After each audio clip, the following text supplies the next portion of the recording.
बड़ी बड़ी मूँछों वाले एक ज़मींदार मेरे दोस्त, मूँछों से ना आंसू टपक रहे थे। भला क्यों? बेटी के उन्वान से कुछ बातें मैंने की थी। एक शादी की तकरीब में सारे बात कर रहे थे, मैंने हिस्सा लिया ना। वो गल बड़ी टेढ़ी सी जी, उनके दिल पे ना ठा करके लगी। रोते रोते फ़ोन निकाला, अपनी बेगम से कोई बात की उन्होंने। वो बात क्या थी, उन्होंने बेगम से क्या कहा, ये आपके सुनने के लायक हैं जुमले।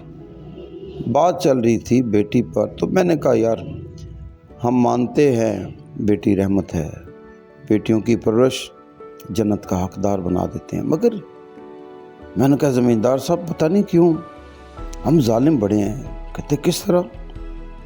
मैंने कहा मानते हैं बेटियों के बगैर घर नहीं बनते, रौनक ही नहीं आती, हम नाना ही नहीं बनते।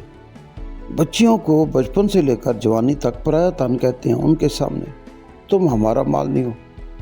डॉक्टर के पास जाते हैं, कहते चंगा जाए इलाज करो इधर, क्योंकि पराया तन है। एक दिन फिर 100-150 बंदा बारात लेके आता है, टोल बाजों के साथ ले जाता है। वहाँ जाकर शुरू में ही बेटी सुनती है कि तेरे पे क्या है कीता, तेरे पे क्या। उसे महसूस नहीं होता उस वक़्त के। माँ बाप तो कहते थे मैं पराया था हूँ। अब जिनका माल था उनकी नगरी में आ गई, मालिक तो वो भी नहीं बन रहे।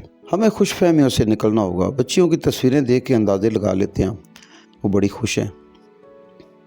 लारी अड्डा लाहौर, सर्दियों की एक कातिल शाम, एक बच्ची की इज़्ज़त का जनाजा निकल गया। वो ज़ख्मों से चूर लारी अड्डे आई थी, किराया पास नहीं था, ससुराल वालों ने मारा था उसे ज़ख्म वजूद के साथ। भीख मांग रही थी कि मुझे कुछ पैसे मिल जाए, मैं अपने घर पहुंच जाऊं। मेरे ते ससुराल वाले मेरे जने ते मेरे ससुर ने बड़ा मारिया मैं अपने अब्बे की बड़ी लाडली थी। कंडक्टर ड्राइवरों ने मिल के ना उसकी इज़्ज़त का जनाजा निकाल दिया। बेटी ये वही थी दोस्तों जिसे माँ बाप कहते पराया था न तू अपने ससुराल जाए ना, उतो जनाजा निकले पैर ना कड्डी, फिर वो कहाँ जाती। दोस्त अजीज़, ये मैंने बात की तो वो ज़मींदार साहब दोस्त मेरे, पता नहीं क्या गुजरी उनके ऊपर, रो पड़े।